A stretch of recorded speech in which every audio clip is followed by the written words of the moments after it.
Cześć, z tej strony Marcin z Relocatify i zapraszam Was dzisiaj na wywiad z naszym wyjątkowym gościem Tomkiem. Historia Tomka będzie naprawdę niesamowita.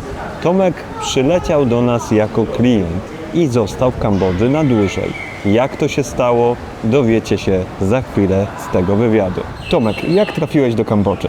To było bardzo spontaniczne. Wynikało z tego, że nie znalazłem takiego miejsca gdzie indziej wcześniej, będąc na przykład czy w Chinach, czy w Indiach. Nie odpowiadały mi tamte miejsca. Może nie ze względu na klimat, bo klimat jest bardzo podobny, natomiast przede wszystkim ze względu na mentalność ludzi, z którą się tam zetknąłem. Przyleciałem tutaj pierwszym razem w listopadzie ubiegłego roku z chęcią wykonania kolejnego rekonesansu jako ewentualnym miejscu do spędzenia sobie reszty życia na Przysłowiowej emeryturze.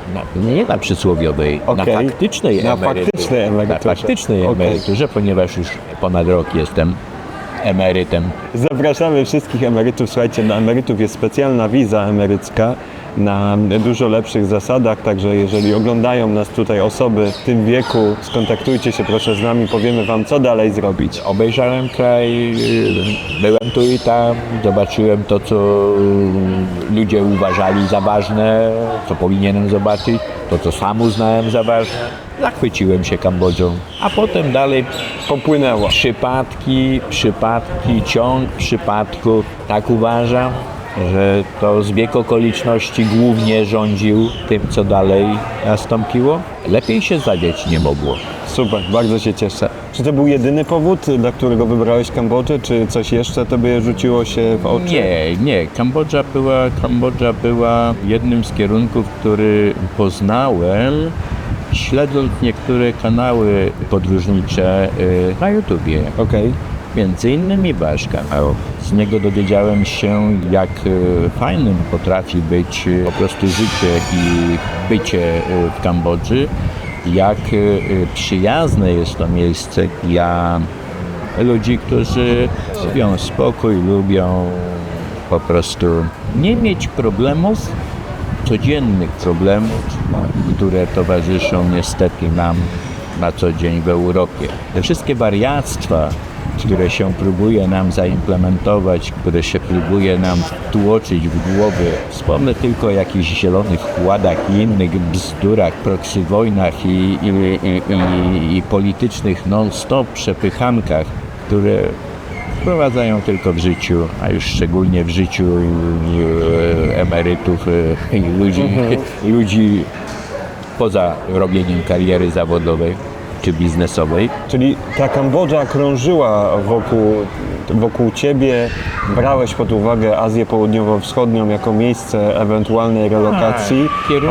Kierunek klimatycznie bardzo dla mnie przyjazny, ponieważ ja uwielbiam narty i zimę, dajmy na to w Alpach, ale jednocześnie przyjemniejszy dla mnie jest letnia, znaczy gorąca pora roku. Tutaj aura trwa 11 miesięcy tak naprawdę, tak? Jest super i póki co zacząłem swoją przygodę z Kambodżą w listopadzie. Zeszłego roku, 2024. Tak. Pierwszy raz przyjechałem tutaj w listopadzie i głównie z nastawieniem, aby przez ten niespełna miesiąc po prostu Poczuć tą... wykonać, Nawet nie. rozejrzeć. Okej. Po prostu Ja może rozejrzeć opowiem się. tutaj dla Was bardzo ciekawą historię. Michał nagle na lotnisku usłyszy Michał! I tą osobą, którą wołał, był Tomek. Tomek, który odwiedził nas jako klient, a został tutaj dłużej i ma się bardzo dobrze. Za chwilę opowiemy, co Tomek tutaj robi, jak odnalazł się w Kambodży, jakie plusy i minusy w Kambodży widzi. Czyli przyleciałeś, spotkałeś Michała, rozpocząłeś swoją przygodę i co dalej? Chciałem właśnie, tak jak powiedziałem wcześniej, wykonać pewnego rodzaju rekonesans. Przede wszystkim zaznajomić się z krajem i z ludźmi, zapoznać się z mentalnością, z jaką się zderzę. Słyszałem wcześniej, oglądałem wcześniej, dowiedziałem się wcześniej, że jest to totalnie odmienna mentalność, miejsce, kraj i sytuacja bardzo zbliżona do tego, z czym miałem do czynienia ja 40 lat temu, czyli w Polsce Lat 80., przełomu 90. lat 80., 90. Również i ludzie wtedy w Polsce byli sobie bardziej przyjaźni. Człowiek człowiekowi wilkiem nie był, tak jak to ma miejsce głównie dzisiaj i jak po prostu obcy sobie jesteśmy, my Polacy u siebie w kraju, trzebieni przez najazd tego wszystkiego, co nas Najeżdża. odwiedza, Tak. i bardzo chętnie zostaje, licząc na popularnie No tak. nadrapane. Oczywiście, no to jest problem całej Europy. Te osoby, które chętnie korzystają z benefitów życia w pierwszym świecie, jak to się mówi, i to się raczej nie zmieni, tak? Czy ty takie rzeczy w Kambodży widujesz, żeby pojawiali się ludzie z Ludzie mnie zewnątrz? tutaj zachwycili. Ich mentalność mnie totalnie rozbroiła z tego pancerza, który się musiał utworzyć na mnie w Europie. Tutaj jakby poczułem powrót do tej otwartości, do tej przyjaznej twarzy człowieka drugiego, zupełnie obcego. Przecież ja tutaj nie znałem w zasadzie nikogo. Oczywiście. I Jeśli do tego znałem- jesteś biały, tak? A co No, tutaj dlatego jest? jestem inny. No właśnie, Dlatego słuchajcie. jestem inny. Przestawianie się na tutejszy tok myślenia, rozumowania, pojmowania jeden drugiego otoczenia.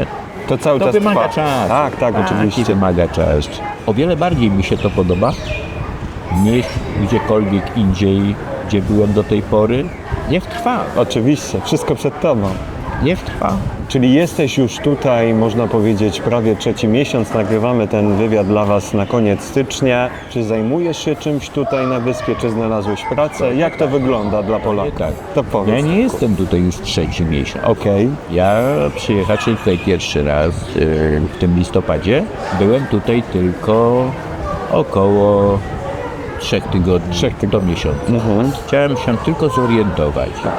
Wylądowałem oczywiście w Phnom Penh, obejrzałem miasto wraz z zabytkami, popatrzyłem jak wygląda codzienne życie stolicy. Przejechałem do chyba najważniejszych zabytkowo czy kulturowo miejsc Kambodży, czyli odwiedziłem Angkor Wat w Siem Reap. Oczywiście. No i tamte przynależne atrakcje typu jakiś zachód słońca na jeziorze, jakaś wioska na palach, na wodzie. Przeniosłem się do Sihanoukville, przeżyłem super podróż nocnym autobusem. Obejrzałem największe miasto portowe wraz z infrastrukturą, największe miasto portowe w Kambodży.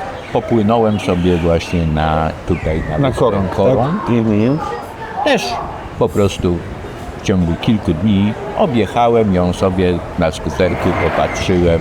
Czyli jesteś takim typem eksploratora, który lubi poczuć na własnej skórze. Tak jak powiedziałem, przyjechałem rozejrzeć się, obejrzeć, popatrzeć, dowiedzieć się i ewentualnie mieć nad czym myśleć Jasne. po powrocie z powrotem do kraju. Wróciłem przez Sihanoukville do Kampotu, przejechała. Tam zorientowałem się, że Kambodża rozwija się mocno w kierunku bycia ważnym miejscem, na przykład na szlaku komunikacyjnym dla żeglugi i w komunikacji pomiędzy Chinami Jasne. a Europą, a resztą świata, patrząc w tym zachodnim kierunku. Oczywiście. Zaczęło mi chodzić po głowie coś takiego, czy nie popytać o to, czy aby nie zainteresować się możliwościami nie tylko ekspackimi, Jasne. ale również jakąś jeszcze działalnością Biznesowo. zawodową. Jasne. I rozumiem, że znalazłeś takiego partnera. To znaczy... Docierasz się z partnerem. Nie bądź, że taki skromny, Marcinie. Okej. To między innymi dzięki Wam. Wróciwszy już w zasadzie będąc w drodze powrotnej, wróciwszy do Phnom Penh i rozmawiając z Twoim partnerem biznesowym, z Michałem, Z Michała, jasne. podzieliłem się swoim zainteresowaniem co do... Tak, pamiętam, byłem przy tej rozmowie, to było podczas listopadowej wizyty. Pamiętam, że zapytałeś, czy znamy może kogoś, kto mógłby potrzebować osoby z technicznym wykształceniem.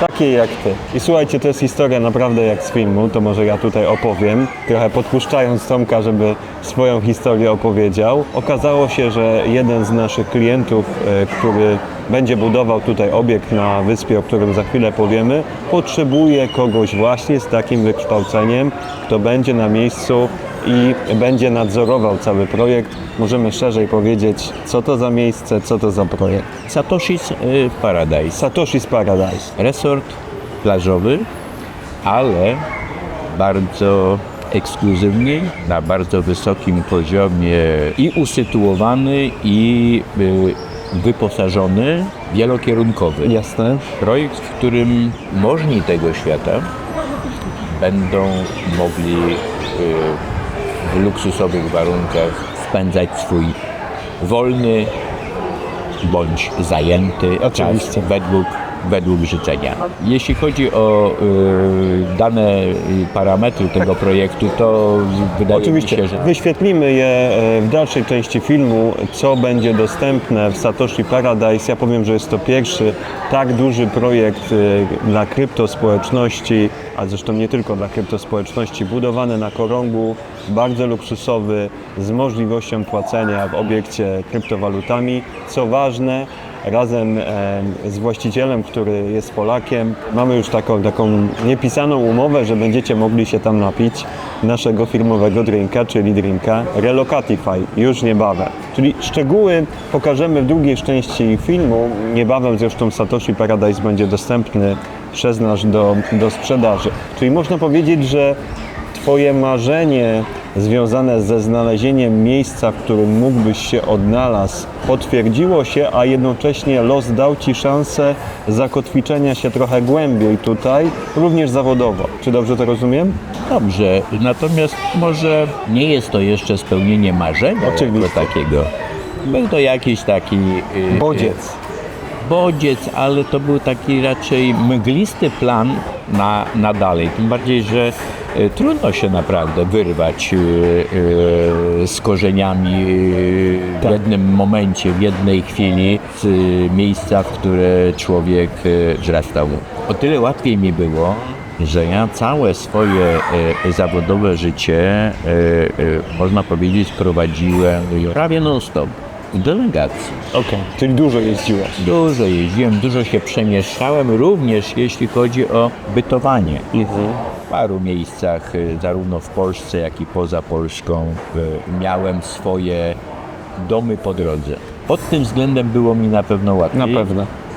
Natomiast czułem się mimo wszystko przywiązany do tej Europy jak pies do własnej budy na krótkim ale łańcuchu. wiesz, to też jest normalne, tak spędziłeś tam zdecydowaną większość swojego życia. Pamiętajmy, że Kambodża jest jednak czymś zupełnie innym niż Europa. To, co też Tomek powiedział, ta serdeczność, którą tutaj spotkacie od pierwszego wyjścia z lotniska, jest porażająca. To aż trudno uwierzyć, że tak ludzie mogą funkcjonować.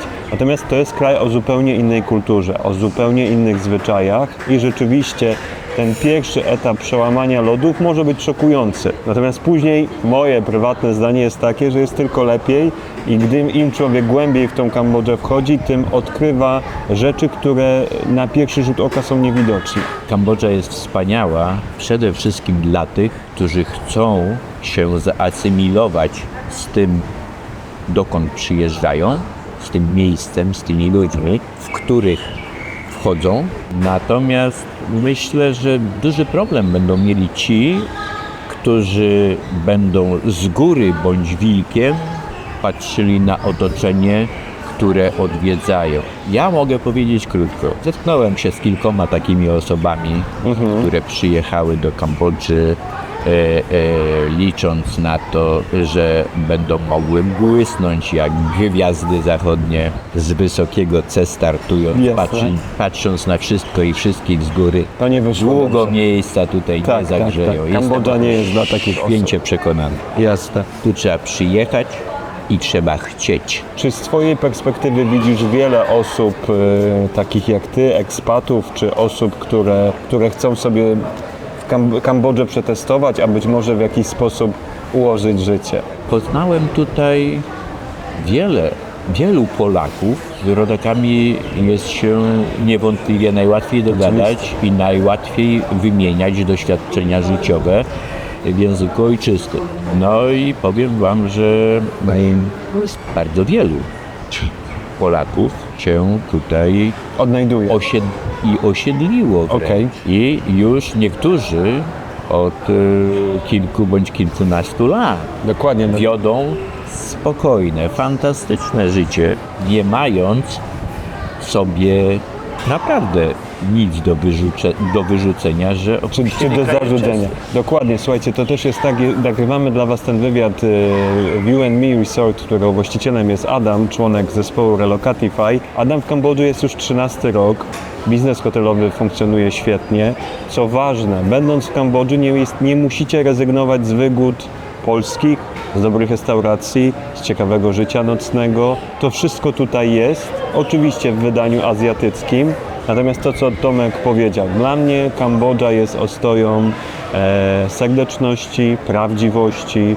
Tutaj rzeczywiście ci ludzie żyją razem i łatwiej jest nawiązywać kontakty, a przez to, że Polonia, która jest obecnie, ale jednak to nie jest ta skala ekspacka jak w Tajlandii czy w innych popularnych krajach, nadal tutaj będziecie egzotyczni. Kambodża jest krajem wielu możliwości na bardzo wczesnym etapie rozwoju i takie osoby jak Tomek, czy ludzie, którzy są w stanie spojrzeć na to trochę z boku, z pewnością dostrzegą i znajdą to miejsce dla siebie. Tomek, jak słyszeliście, szukał takiego miejsca relatywnie długo, czy zastanawiał się, gdzie wybrać, a los sam go popchnął w kierunku Kambodży, poznał nas, udało się połączyć kropki i gdzieś tam tak naprawdę w oparciu o relacje połączyć Tomka z naszym partnerem biznesowym. Tomek jest dzisiaj z nami i dzieli się swoją historią. No, żeby to jakoś połączyć i powiązać pierwszy etap mojego rekonesansu kambodżańskiego Jasne. z tym, że jestem tutaj w tej chwili, to dodam tylko, że w momencie, kiedy w grudniu wróciłem do Polski, wróciłem już bogatszy o znajomość z Maciejem. Cały ten miesiąc w Polsce spędziłem jedynie na przygotowaniach Jasne. do wyjazdu na dłużej tutaj do Kambodży. Czy Tomek, podziwiam Cię, rozmawiam z różnymi ludźmi, Twoja historia naprawdę jest historią prawie z serialu, że to nie wiek determinuje nasz mental, naszą głowę, tylko to, Absolutnie nie. co sami czujemy, na co jesteśmy gotowi, a naprawdę Kambodża może być cudownym miejscem nie tylko dla młodych ludzi, czy ludzi w średnim wieku, ale dla ludzi, którzy rozpoczynają tu niejako nowe życie, ciesząc się tymi wszystkimi dobrodziejstwami, które w Kambodży są na co dzień. Nowe jak nowe, inne. O właśnie, Na super, pewno dziękuję. inne, na pewno pod wieloma względami lepsze, ponieważ spokojniejsze. No właśnie. Spokojniejsze. Trzeba absolutnie brać pod uwagę to, że wraz z wiekiem człowiek starzejąc się Oczywiście. wymaga coraz większej ilości spokoju, żeby nie zwariować po prostu. Kambodża jest miejscem, gdzie spokój w jakimś sensie jest powszechny. Naprawdę tu ludzie żyją dużo wolniej, nie mają problemów pierwszego świata, tak jak to często się mówi w Europie, a ta serdeczność i możliwości, o których wspominał Tomek, ta Polska lat 90., o której często mówimy na naszym Twitterze czy na naszym kanale, tak po prostu tutaj jest. Każdy znajdzie taką Kambodżę, jakiej potrzebuje. Tomek, ja bardzo Ci dziękuję za rozmowę, było mi bardzo miło. Życzę Ci, żeby kolejne miesiące w Kambodży układały się po Twojej myśli, nowe możliwości, żeby się otwierały. Myślę, że nie raz się jeszcze tutaj spotkamy. Jestem o tym święcie przekonany.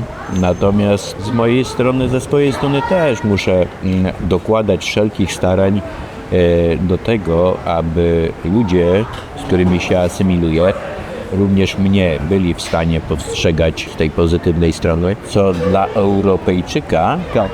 Nie jest takie oczywiste. nie jest takie oczywiste, nie jest takie proste i łatwe. Oczywiście. Oto. Natomiast widzisz, to co Tomek powiedziałeś już tak na koniec, spinając to klamrą, nie jest to oczywiste, natomiast to zawsze zależy od naszej głowy i tego, Trzeba chcieć. na ile my chcemy i wysyłamy ten sygnał otwartości. To spotkanie na basenie, gdzie powiedziałeś, pamiętam je dobrze, że szukasz pracy tutaj, czy może o kimś słyszeliśmy, to nie był przypadek. Ja nie wierzę w przypadki, po prostu to Ja byłeś uważam, że to był totalny przypadek. Natomiast ja myślę, że byłeś w odpowiednim miejscu, w odpowiednim czasie i po prostu połączyliśmy kropki.